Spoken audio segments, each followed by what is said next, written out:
I haven't played many Final Fantasy games growing up. I've played a few games like parts of 1, 3, 4, 6, and 7, with 6 being the only one I've ever beaten. I love playing RPGs, but Final Fantasy was never the one series I actively sought out to play. I have nothing against these games, I just have too many games in my backlog, and when I do get the chance, I would love to play all these games that I have. With that being said, I blindly picked up Final Fantasy XII on the Switch, having not played many entries in the series. Something about that box art stood out for me, and that reversible cover is just gorgeous. People who've played the game seem to really like it, so I wanted to give it a shot.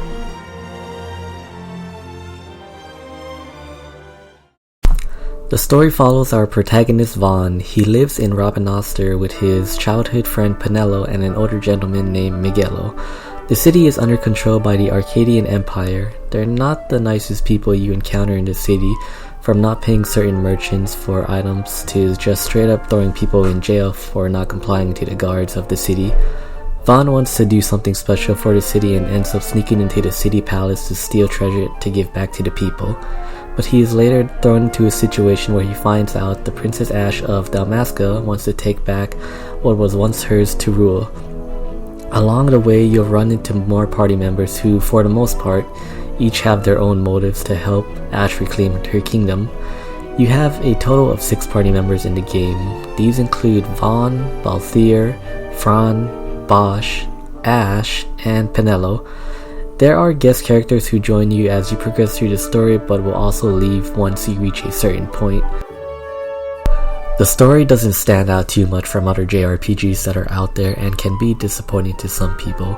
It can be a little hard to follow it at first, but all you would need to know is that it's about a group of guys wanting to take back the kingdom from a tyrannical empire. Many critics and fans praise the game for its combat system, which strays far away from a traditional turn-based RPG. Gone are random encounters, and instead we see enemies roaming around on the field or through dungeons. Most enemies will start attacking you once you get close enough to them, or it's up to you if you want to choose to initiate combat.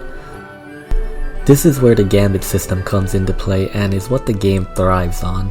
It allows you to program each individual unit to do certain actions depending on the situation. Is there an enemy weak to fire? Program units with fire skills to attack that enemy who is weak to it. Allies low on health? Program your healer to cast cure when they fall below a certain threshold. There are dozens of gambits to choose from to fine-tune how your units will perform in battle. When I first heard about the gambit system, I thought it sounded pretty boring. From what I understood, all you would be doing is selecting the actions of a party member before you go into battle and watch how it plays out. It sounded like the game played itself and you would move the characters from one enemy to the next. While what I said is technically true, there's a certain satisfaction of taking enemies down. It's almost like being a tactician commanding a handful of soldiers. But you don't always have to rely on your gambits. At any point in combat, you can open up a menu to select things like attacking, using magic, or any other thing that you would set your gambits to be. You can only have 3 members out at a time in combat, along with 1 guest character if they're traveling with you at the time. At any point during combat, you can open up the main menu and swap out party members. If your active party members fall in battle, you'll have the options to open up the main menu and swap them out for the ones that are on standby. It's important to note that party members not in combat do not gain experience while on standby. Each character will need to be leveled up individually. You don't want to run into a situation where you're facing a boss and your active party member is wiped out, leaving you with characters you've been neglecting. Everyone should be leveled up as you're progressing through the game. I like to swap members out when I feel like some characters are gaining too much experience. New to the Zodiac Age is the option to give your character a job. The job system should be somewhat familiar to people who've played entries like 3, 5, and even Tactics. It makes every character feel more unique in their own way. Every party member you receive will be able to select from one of 12 the game has to offer.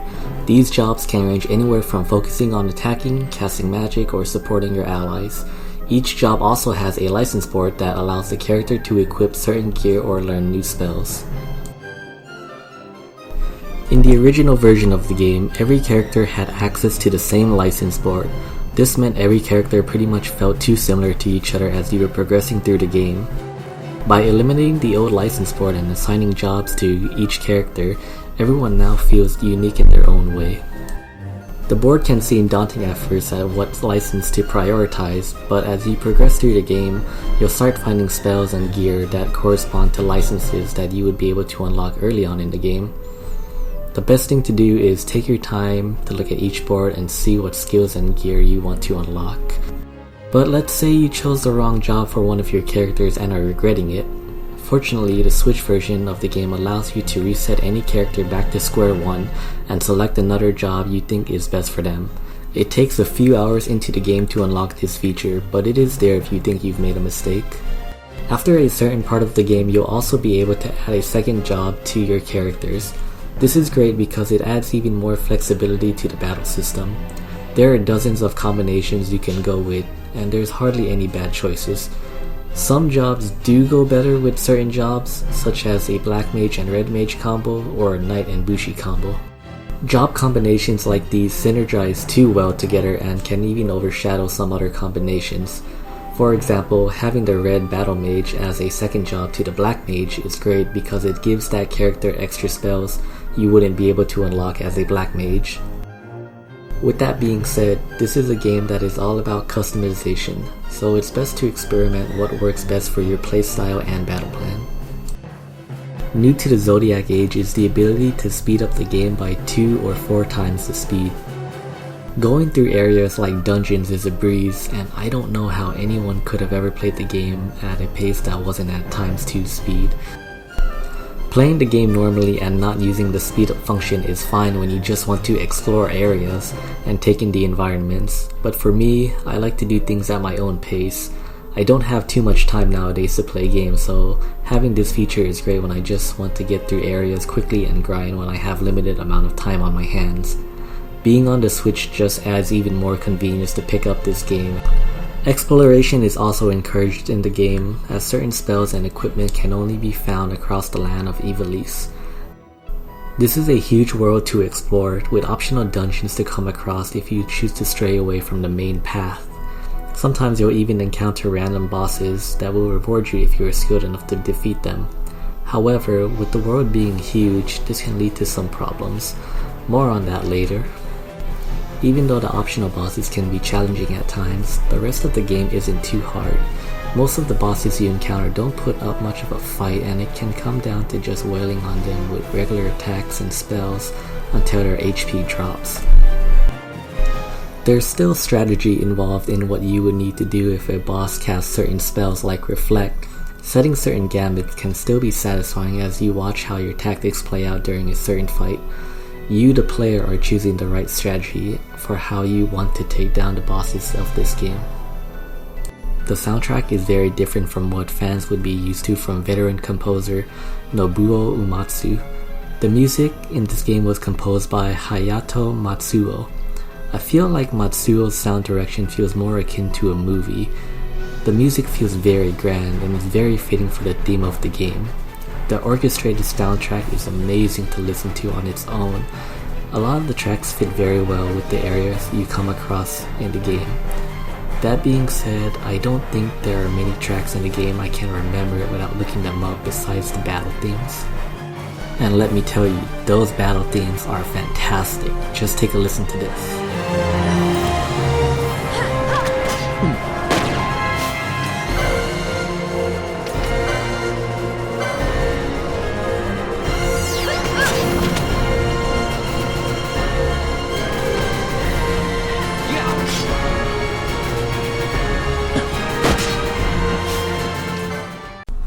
Now, there are a few problems I have with the game.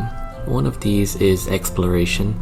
I know I said the game rewards you for going off the beaten path and finding new discoveries, but there are many spells that are too easily missed.